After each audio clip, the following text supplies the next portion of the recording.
আনুষ্ঠানিক অভিনন্দন।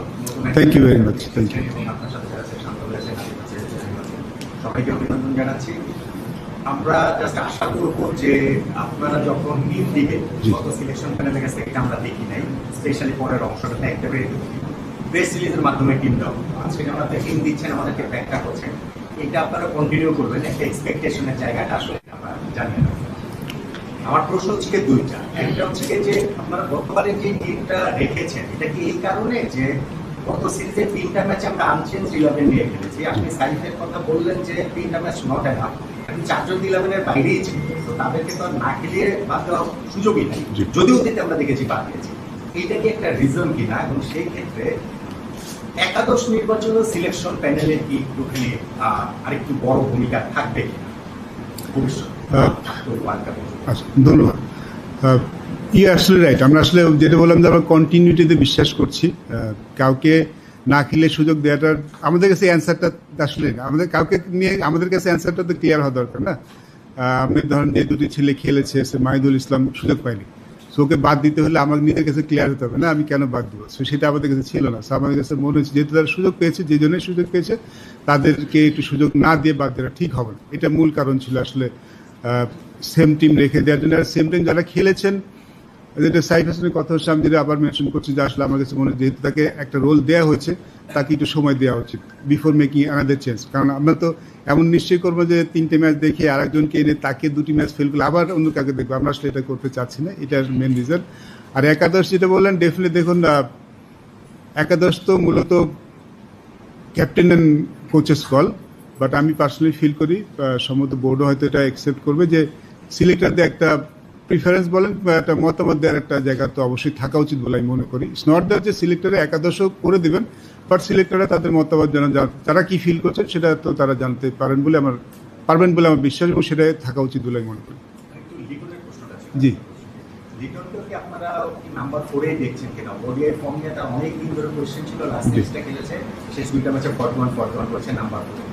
লিটনকে কি আপনারা ওই নাম্বার 4 ধরে পার্সোনালি অ্যাট দিস মোমেন্ট আমরা এখানে আসলে অন্য কোনো চিন্তা করছি না। বাট পার্সোনালি যদি বলেন, দেখুন, ওপেনিং কিন্তু লিটন ওয়াজ কোয়াইট সাকসেসফুল।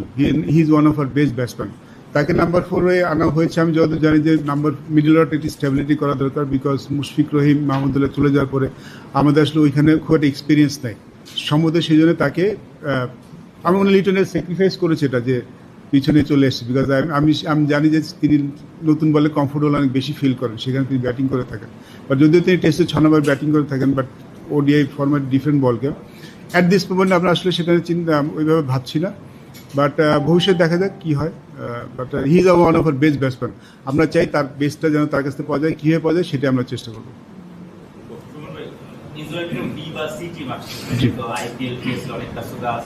বিশ্বকাপ কেন্দ্র করে যখন আগামী নিশ্চয়ই 25 জন বা 22 জন প্লেয়ার থেকেই ভাববেন, এই ধরনের দুর্বল বলা যায়, এই ধরনের দলের বিপক্ষে কি আসলে আমরা যারা পেছনে আছে, যারা হয়তো যারা পারফরমার তাদের জন্য খেলতে পারছে না, তারা তো পরীক্ষিত হচ্ছে না বা পরীক্ষার মধ্যে পড়ছে না, এই ধরনের সিরিজে কি আসলে তাদেরকে পরীক্ষা করার সুযোগ থাকবে কিনা? যদি যারা একটু পারফরমার পিএসএল আছে তাদেরকে ছুটি দিয়ে সুযোগ ছিল কিনা?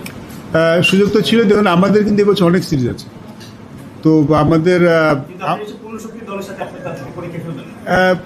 আমার কাছে মনে হয় আমাদের একটা ভালো জিনিস আছে, আমি মনে করি, আমি ফিল করি আমাদের বাইরে যারা আছে তারা কিন্তু বেশ ভালো। আমাদের যদি বোলিংটা দেখেন, আমাদের হাসান মাহমুদ বাইরে বসেছেন, তানজিদ সাকিব বাইরে বসে আছেন, খুব ভালো বোলার। যেগুলো আমি যদি কম্পেয়ার করি খুব বেশি ডিফারেন্স খুঁজে পাবেন না। আমাদের বাইরে যারা আছেন তারা কিন্তু যথেষ্ট ভালো ক্রিকেট খেলেছেন এবং এক্সপিরিয়েন্স। নিজের সাথে আমি দেখতে পারতাম, অবশ্যই দেখতে পারতাম, বাট আমার কাছে মনে হচ্ছে, দেখুন, আমাদের একটা ব্যাপার তো আছে, ওয়ার্ল্ড কাপ কোয়ালিফায়ার একটা ব্যাপার আছে, আপনি জানেন, হ্যাঁ, পয়েন্টের একটা ব্যাপার আছে, আপনি জানেন। সো আমরা যখন এটা মেক শিওর করে ফেলতে পারবো, তারপরে মনে আমরা শুধু তাহলে আরও বেশি দেখতে পাবো। এই সিরিজটা আমাদের কাছে মনে হচ্ছে very important series for us. যদি এই সিরিজটা যদি আমরা পূর্ণ পয়েন্ট নিতে পারি, তাহলে এটা আমাদের পরবর্তী সিরিজে একটু রিল্যাক্স থাকতে পারবে। তখন আমরা হয়তো এই জিনিসগুলি একটু একটু করে দেখতে পারবো।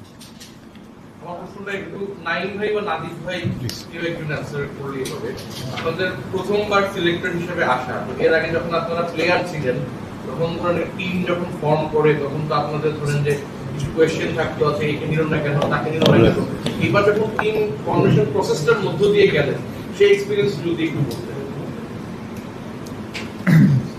না, আগে আমরা যখন টিম হলে আমরা দেখতাম যে অনেকেই বাদ করতো বা অনেকেই ইন করতো। তো আমাদের সবসময় এক্সপেকটেশন যেটা থাকতো, বাদশা ভাই যেটা বললো যে আমাদের একটা এক্সপ্লেনেশন থাকে, নিজেদের একটা চিন্তা ভাবনা থাকে। তো আমার এই জিনিসটা এখন আমার মনে হয় যে আমাদের যে প্যানেল আছে, আমাদের এই প্যানেলে আমরা যে জিনিসগুলো আমাদের মনে হয়েছিল যে আগে আমাদের এই জিনিসগুলো চেঞ্জেস হওয়া উচিত বা প্লেয়ারদের জানা উচিত, সেই জিনিসগুলো আমরা এখন চেঞ্জ করতে পেরেছি এবং সেই জিনিসগুলো আমরা করতে পারছি। তো আমরা এই জিনিসটা খুব ভালো একটা সাইন।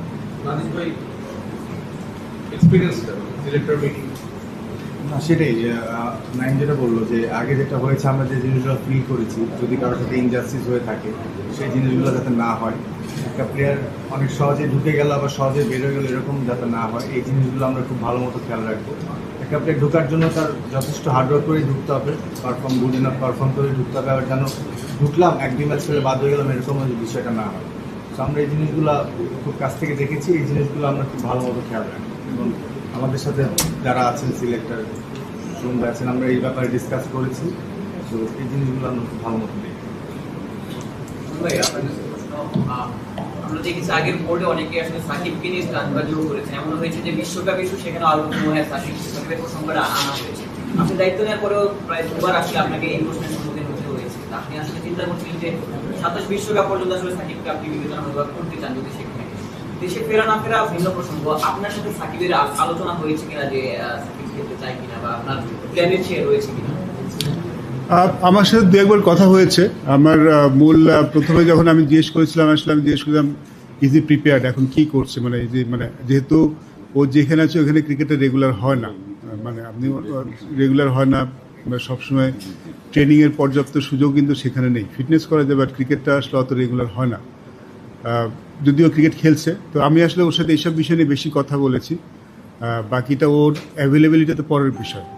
কারণ আমি যেটা ক্লিয়ার করেছিলাম যে যদি আমরা চাই, আমরা অবশ্যই যাবো লম্বা সময়ের জন্য, এবং যেহেতু আমরা এই সময়টুকু আমাদের ওয়ার্ল্ড কাপের আগে সময়টুকু তারপরে কিন্তু ওয়ার্ল্ড কাপ নিয়ে প্ল্যান করেনি। যদি চাই লম্বা সময় সব কিছু ঠিকঠাক থাকে, আমরা তো অবশ্যই চাই তাকে লম্বা সময়ের জন্য চাই।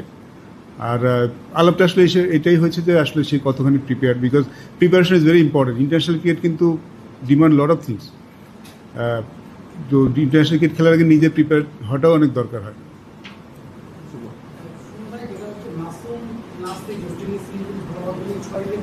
জি,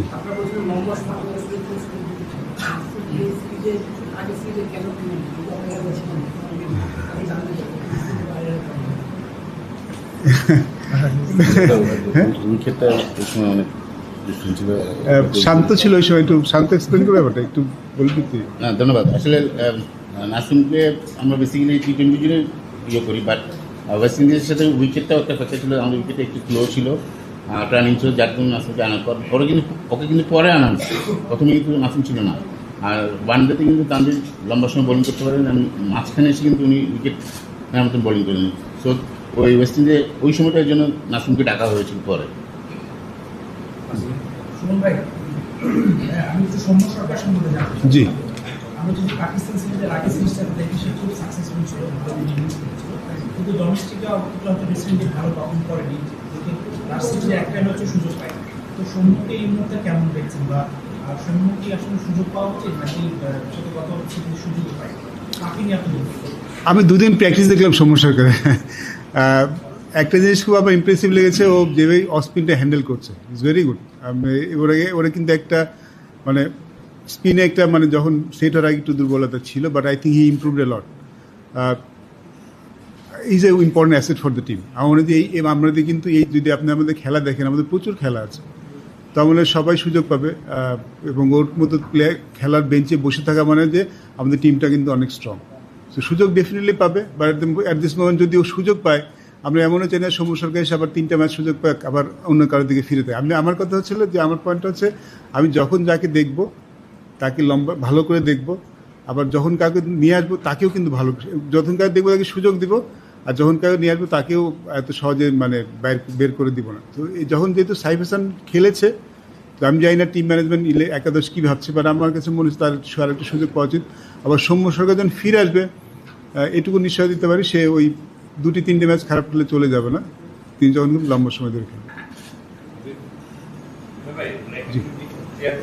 আপনি বলছেন যে দেখার সুযোগ দিব অনেক, তারপরে যে আপডেট সেক্ষেত্রে প্লেয়ারদের সাথে কমিউনিকেশন কি হবে? তখন থাকবে কি মানে বেঞ্চে বসে থাকা অ্যাসেট